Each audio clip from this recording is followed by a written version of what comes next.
Bom, alunos do segundo ano, continuando o assunto Pernambuco, sertão vai de guerra. Sertão. Como eu falei lá no comecinho, o sertão é a maior parte de Pernambuco. Tá dando para ouvir? O sertão é a maior parte de Pernambuco. Então, tudo que for do ponto de vista natural, tudo que eu falar do ponto de vista natural, hidrografia, solo, relevo, vegetação, clima, no sertão é o que predomina em Pernambuco, ok? Que é a maior parte. Agora, do ponto de vista social, é o que menos tem gente, é o que menos tem investimento, é o que o povo mais sofre. Viu a disparidade? A maior área, que tem o maior conjunto de municípios, deveria ter o quê? O maior investimento. Como tem pouca gente por conta das limitações naturais, aí o governo do estado dá uma esquecida em comparação com o Agreste, Zona da Mata e o litoral, tá? Dá uma esquecida porque tem pouco eleitor. Então eu não vou disponibilizar milhões de reais para minimizar os efeitos da seca. Sabe o que é que o governador faz? De forma inteligente, pensando em política, pega os 90 milhões para fazer a triplicação da chegada e da saída de Recife, que vai ser feito agora ano que vem, né? Triplicar a BR para facilitar, porque só sabe quem vive. Ir para Recife e voltar em certos horários. Trânsito terrível. Então, triplicando, você facilita o trânsito, entendendo? Então, eu prefiro investir lá do que investir no sertão. Tá certo? Vamos para o sertão? Bom, para chegar ao sertão, eu vou descer uma escarpa, que é a escarpa lá do Planalto da Borborema. Descer a escarpa. Então, aqui, ó, desço a escarpa e vou para o sertão. Então, como você pode observar, se eu vou descer uma escarpa, então, a título de altitude, o sertão é inferior ao agreste. Concorda comigo? Se eu vou ter que descer para ir para o sertão, é inferior à altura. Se eu preciso subir a escarpa para ir para o Planalto, é mais alto. Não é assim que você faz quando vai para Gravatá? Você sobe, quando volta você desce. No sertão, como eu preciso descer para ir para essa área, então a gente já tem a primeira característica de relevo, que é o que predomina em Pernambuco, que é o quê? A depressão. Porque qual é o conceito de depressão? É o relevo inferior ao relevo vizinho, beleza? Então, a título de relevo, nós temos o quê? Depressão. Vocês já aprenderam isso em anos anteriores, mas existe uma depressão absoluta e uma depressão relativa. Qual é a diferença? A depressão absoluta é aquele relevo que está abaixo do relevo vizinho, mas que também está abaixo do nível do mar. Existe um nível do mar que dá uma referência. Tá certo? Quando a gente diz que um relevo tem 2.000 metros de altitude, é com relação ao nível do mar, que é uma linha imaginária. Então, há depressões que está abaixo do nível do mar. Então, além de ser inferior ao vizinho, é inferior ao relevo, é inferior ao nível do mar. Então, essa depressão ela é absoluta. Ela é depressiva, ela é abaixo de todos os sentidos. No caso de Pernambuco, as depressões de Pernambuco elas são relativas. O que é que significa dizer isso? Que elas estão inferiores ao relevo vizinho, mas elas continuam acima do nível do mar. Beleza? Então, depressão relativa. Acima do nível do mar. Beleza? Mas será que só tem depressão? Não. E é aí que entra, eu vou colocar de vermelho, uma coisa importante para vocês. Existem mais dois.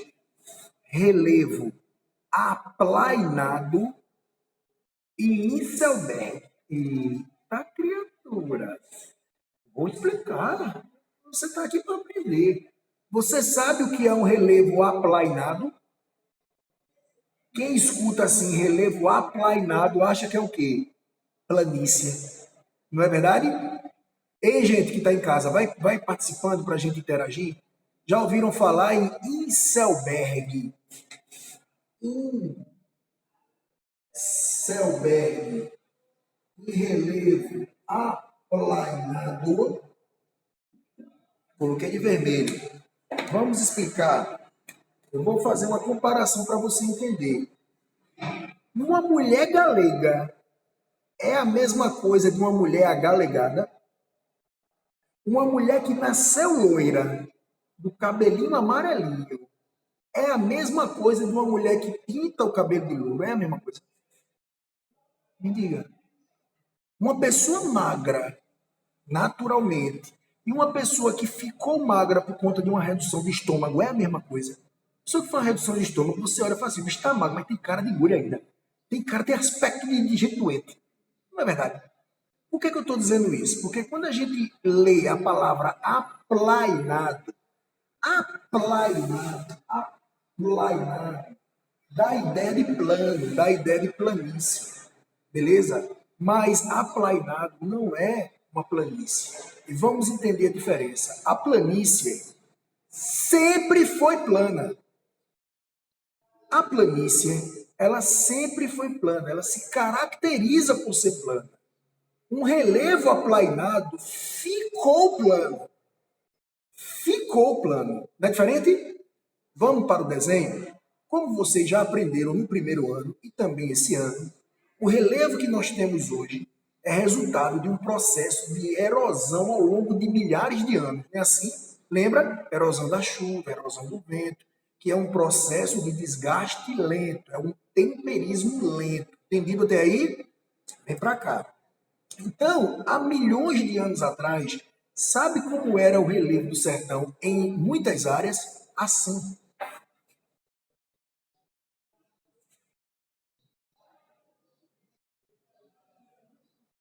Era um conjunto de elevações de terra.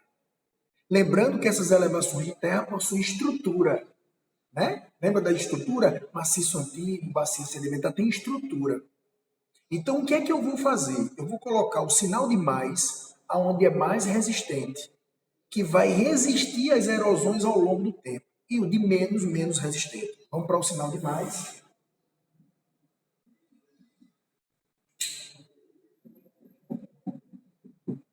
E para o sinal de menos.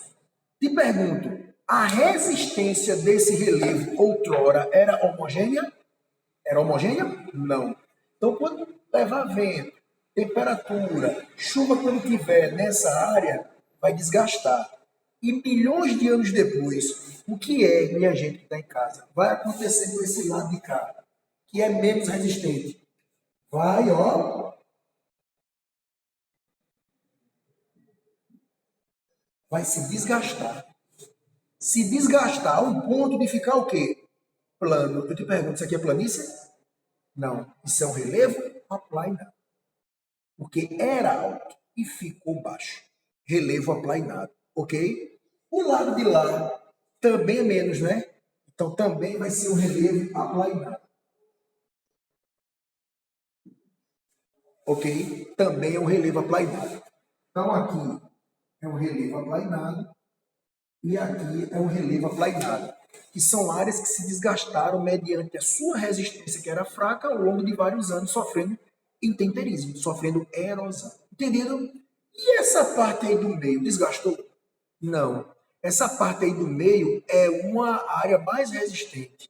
Ela serve como um testemunho de como era há milhões de anos atrás. Então, a área do sertão mais resistente, que não se desgastou e que serve como testemunho, ela é chamada de quê? Inselberg. Iceberg é com gelo. Iceberg é gelo. Inselberg é relevo. Deixa eu te contar um negócio. A gente só encontra isso no sertão, tá bom? Porque é uma área que se apresenta dessa forma. Tem até cidade aqui em cima. Eu estou fazendo um desenho meramente ilustrativo, mas isso aqui, né, é muito largo. Tem uma cidade aí em cima, que é o ponto mais alto de Pernambuco, que é o quê? Triunfo. A cidade de Triunfo. Ela se localiza no sertão, numa região de Inselberg. Aí pensa comigo. O sertão é quente ou frio? É quente. O sertão é quente. O clima é semiárido. O clima é seco. O clima é quente. Mas em Triunfo é o quê? É frio. É temperatura 12, 9, principalmente na época de inverno. Por quê? Porque é alto. Tá vendo aí a altitude interferindo no clima? Beleza? Então nós temos depressão, que é o que predomina, tá certo? Tem duas depressões que marcam, né, o sertão norte. A gente chama de depressão de Pernambuco e o sertão sul, próximo do Rio São Francisco, é a depressão de São Francisco. Mas a gente vai ver isso mais para frente, tá bom? Temos os relevos aplainado, que ficou o quê? Plano. Aí, às vezes, na prova, aplainado é sinônimo de pé de plano. É sinônimo de pé de plano. Aqui é o pé da montanha. Olha como é que memoriza. Aqui é o pé da montanha. A gente não tem o hábito de dizer isso, né? Aqui é o pé da montanha. Essa área aqui é plana. É o pé de plano. É um plano perto do pé da montanha. É uma associação que você pode fazer. Beleza? Entendido? Então, nós temos depressão, nós temos relevo aplainado, pé de plano, e nós temos os Inselbergs, são testemunhos. Se você já viajou ao sertão, você vê uma área, geralmente depressão, aberta, um campo limpo, e lá embaixo você tem, né, um Inselberg. Você tem uma área de testemunho, né, mais alto, outro mais baixo. Enfim, você tem muitos no sertão. Aquelas bandas ali de Buíque, que na verdade Buíque é agreste, mas você tem ali Arco Verde, ali perto do Vale do Catimbau, Pedra do Cachorro, Pedra do Elefante, Pedra do não sei o quê. Né? São áreas assim que demonstram essa área, tá bom? Isso aí é um relevo. Certo? Clima.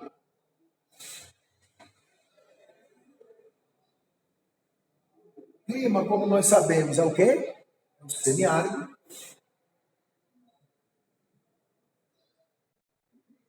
Que é um clima quente e seco, né? Que promove nessa região, né, uma escassez hídrica, um sofrimento pela seca, extinção.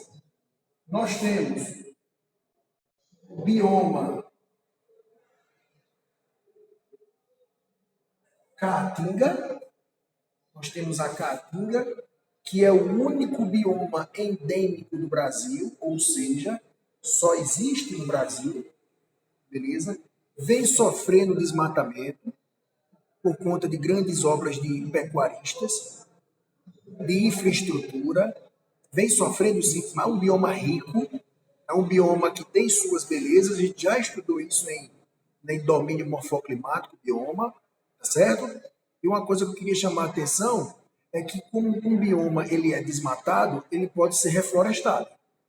Então, existe já, né, projetos de reflorestamento da caatinga, para que ela não desapareça, para que ela não diminua ainda mais as suas belezas. Aí a diferença é o seguinte: se eu estiver na Mata Atlântica, se eu estiver na Amazônia, se eu estiver no Cerrado, eu posso, por exemplo, fazer um reflorestamento com espécies que são de outros lugares. Eu posso pegar uma planta que é nativa da Amazônia e reflorestar a Mata Atlântica aqui, não tem problema. Posso pegar uma planta que é do sudeste do Brasil e colocar aqui, não tem problema. Por quê? Porque você tem características hidrográficas de climas que lembram. Agora, eu não posso pegar uma planta da Amazônia e colocar no sertão. Porque a planta da Amazônia é adaptada a ter água. No sertão, não. Eu não posso pegar uma planta do sertão e jogar na Amazônia, porque vai encharcar a raiz. Não dá. Então, o projeto de reflorestamento da caatinga tem que ser com espécie obrigatoriamente nativa. Por isso que a gente chama de recatingação, ao invés de reflorestamento. Porque reflorestar é de ter uma nova floresta. Então, eu preciso de uma característica climática. Recatingar é colocar a espécie da própria caatinga que já está adaptada e já sabe do local. Nós temos aí muito isso, tá bom? Beleza? Hidrografia. Hidrografia é predominantemente o quê? Rios temporários. São rios que secam, com exceção do rio São Francisco, que corta o sertão e é um rio perene. É o que predomina de vermelho e Hidrografia.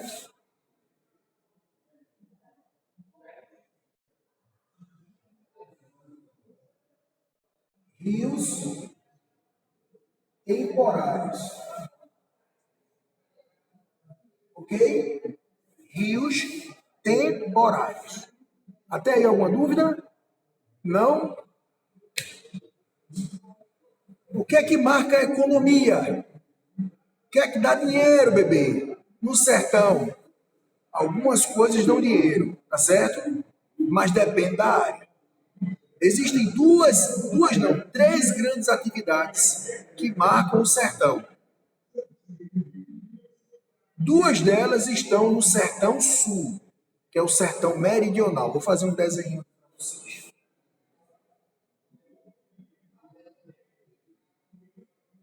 Faz de conta que aqui é Pernambuco todinho.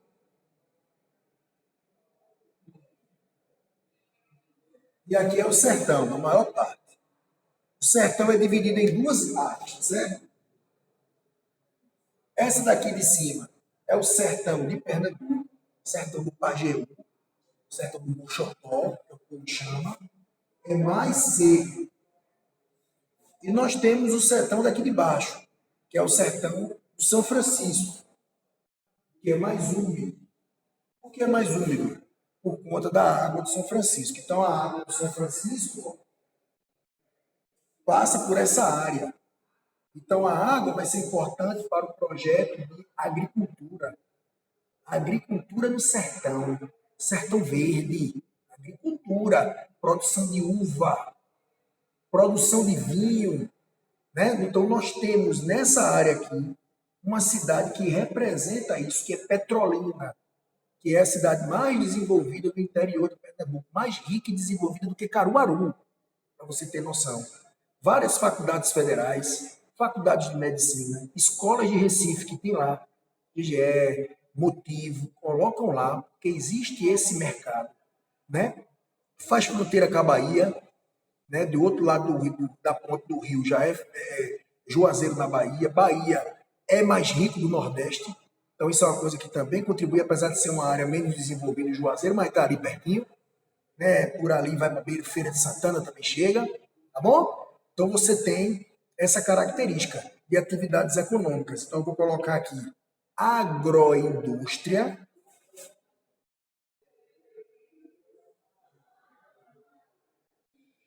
beleza? Agroindústria. Vou colocar comércio, serviços, que é o que tem, né, em todo canto. Já no sertão norte, como é seco, como sofre, né, é menos desenvolvida, mas tem uma área que é importante. E é aí que eu faço uma observação. Nessa banda aqui, ó, aqui, nessa pontinha, fronteira com o Ceará, existe um relevo que é a Chapada do Araripe. Então, além do depressão, do iceberg, do relevo aplainado, que são os predominantes, existe aqui a Chapada do Araripe. Beleza? E por que é que eu estou colocando a Chapada do Araripe na área de economia? Porque é aí que tem uma cidade chamada... Como é o nome da Chapada? Do Araripe. Tem uma cidade aí chamada Araripina. É uma cidade do sertão norte de Pernambuco. Está por aqui. Beleza? Próximo de Exu. Gonzaga, Missa do Vaqueiro. Aqui já tem Cê Barbalha, do Ceará, por aqui. São Severino do Ramo, por aqui. Nessa área de Araripina, preste atenção, é muito rico em minerais. E tem um mineral lá que é top das galáxias, chamada de gipsita. Preste atenção. Gipsita. Na cidade de Araripina. E tu sabe o que é que a gipsita se transforma? Em gesso. Gesso. Então, o sertão de Pernambuco é o polo de maior produção e de comércio de gesso do norte e nordeste no sertão. Para você ver a importância econômica que o sertão tem. É o polo gesseiro.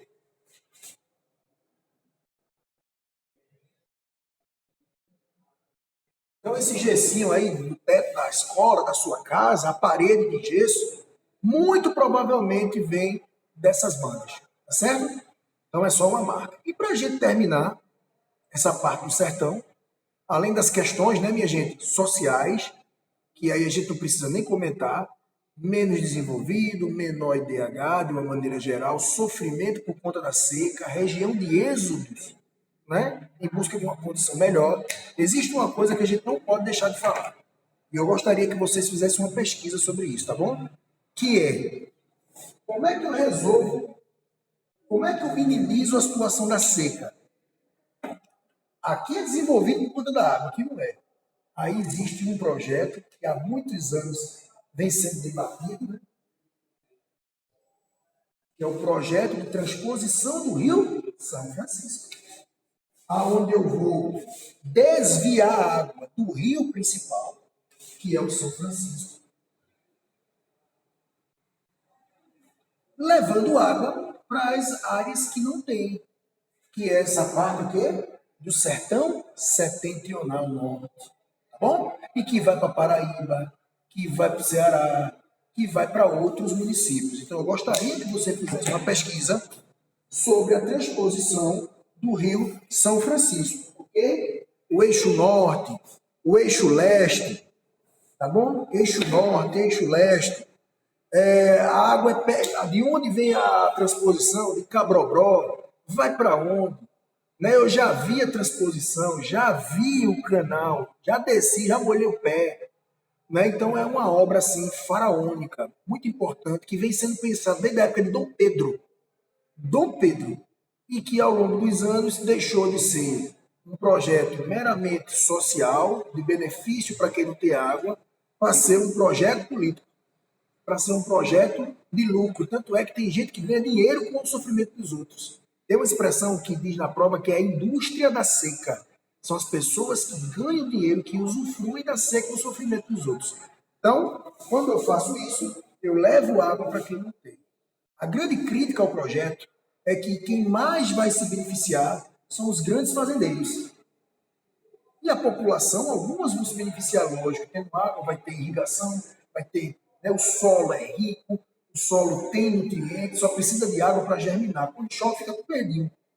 Essa é a crítica que se faz ao projeto. E outra, quando você faz um projeto como esse, as cidades que estão próximas do canal vão ganhar água, né?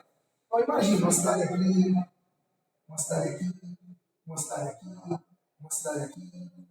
Então, as cidades por onde vai passar a transposição é bom. É feito eu fazer uma duplicação da BR e passar aqui pertinho, é bom, a gente vai se beneficiar. Agora, e essa cidade que está aqui? E essa que está aqui? Longe do canal. Aí existem obras que a gente chama de adutoras, que é uma transposição da transposição. Ou seja, a transposição é construir um canal para tirar a água do Rio São Francisco. Tanto é que a transposição do Rio São Francisco, tirei a água. Agora aqui desviada. Aí agora eu vou fazer uma outra transposição. Eu vou pegar daqui para levar para as áreas mais longe. É o que nós chamamos de adutoras. Adutoras. Então, a adutora também é um desvio para poder promover água de um lugar para outro. Tá certo? Então, o agreste é uma área que vem sofrendo com a seca. Então, existe a adutora do agreste para tirar a água da barragem de Jucazinho, de outras áreas, para poder levar para aqui no tempo. É possível ser feito. Tá certo? Pode afetar o quê? Mas veja, é aí que você vai ver na pesquisa. Né? Quando você faz um projeto de transposição e depois faz um projeto de uma adutora, né, as pessoas sabem que isso não vai causar problema no rio, porque o rio São Francisco é perene, ele não seca. Ele pode diminuir, mas ele não seca. E esse projeto é pensado, tá bom? O que é que vai acontecer? Se o rio São Francisco é perene e tudo aqui é temporário, como eu falei, né? Rios temporários, se eu levo a transposição para cá e ainda faço adutoras, eu estou perenizando essa área. Eu estou perenizando essa área. Porque, veja, o que marca um local ser temporário é não ter água quando quer.